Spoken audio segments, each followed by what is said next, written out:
मत्ती की अंजील उसका 8वां बाब। जब वो उस पहाड़ से उतरा तो बहुत सी भीड़ उसके पीछे हो ली।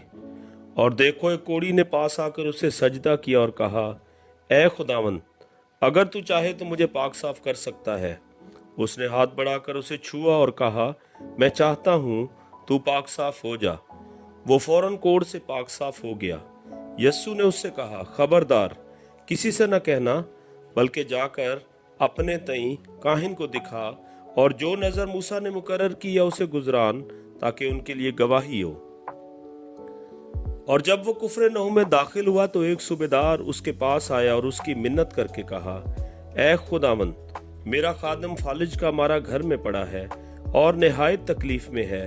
उसने उससे कहा, मैं आकर उसको शिफा दूंगा। सूबेदार ने जवाब में कहा, ए खुदावंद, मैं इस लायक नहीं कि तू मेरी छत के नीचे आए, बल्कि सिर्फ जुबान से कह दे तो मेरा खादम शिफा पा जाएगा। क्योंकि मैं भी दूसरे के इख्तियार में हूँ और सिपाही मेरे मातहत हैं, और जब एक से कहता हूँ कि जा तो वो जाता है, और दूसरे से कि आ तो वो आता है, और अपने नौकर से कि ये कर तो वो करता है। यीशु ने ये सुनकर ताज्जुब किया और पीछे आने वालों से कहा, मैं तुमसे सच कहता हूँ कि मैंने इसराइल में भी ऐसा ईमान नहीं पाया। और मैं तुमसे कहता हूँ कि बतेरे पूरब और पश्चिम से आकर इब्राहिम और इसहाक और याकूब के साथ आसमान की बादशाही की ज़ियाफत में शरीक होंगे, मगर बादशाही के बेटे बाहर अंधेरे में डाले जाएंगे, वहां रोना और दांत पीसना होगा। और यीशु ने सूबेदार से कहा, जैसा तूने एतकाद किया तेरे लिए वैसा ही हो। और उसी घड़ी खादिम ने शिफा पाई। और यीशु ने पतरस के घर में आकर उसकी सास को तप में पड़ी देखा। उसने उसका हाथ छुआ और तप उस पर से उतर गई, और वो उठ खड़ी हुई और उसकी खिदमत करने लगी। जब शाम हुई तो उसके पास बहुत से लोगों को लाए जिनमें बदरूहें थीं। उसने रूहों को ज़बान ही से कहकर निकाल दिया और सब बीमारों को अच्छा कर दिया, ताकि जो यशायाह नबी की मार्फत कहा गया था वो पूरा हो कि उसने आप हमारी कमज़ोरियां ले ली और बीमारियां उठा लीं। जब यीशु ने अपने गिर्द बहुत सी भीड़ देखी तो पार चलने का हुक्म दिया। और एक फकीर ने पास आकर उससे कहा, ए उस्ताद, जहाँ कहीं तू जाएगा मैं तेरे पीछे चलूंगा।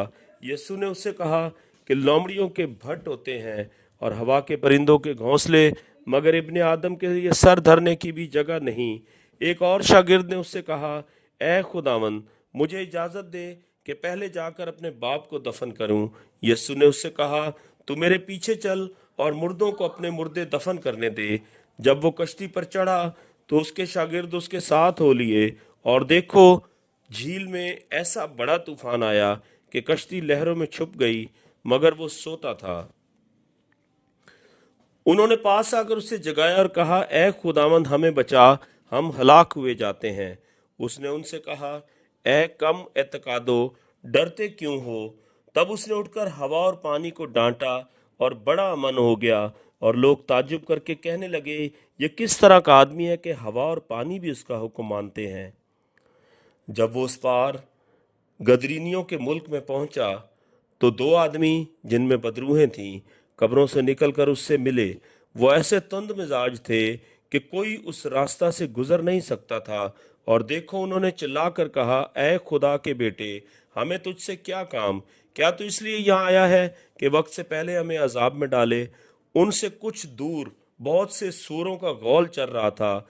बस बदरूहों ने उसकी मिन्नत करके कहा कि अगर तू हमको निकालता है तो हमें सूरों के गौल में भेज दे। उसने उनसे कहा, जाओ। वो निकलकर सूरों के अंदर चली गईं, और देखो, सारा गौल कड़ाड़े पर से झपट कर झील में जा पड़ा और पानी में डूब मरा। और चराने वाले भागे और शहर में जाकर सब माजरा और उनका अहवाल जिनमें बदरूहें थी बयान किया। और देखो, सारा शहर यस्सु से मिलने को निकला और उसे देखकर मिन्नत की कि हमारी सरहदों से बाहर चला जा।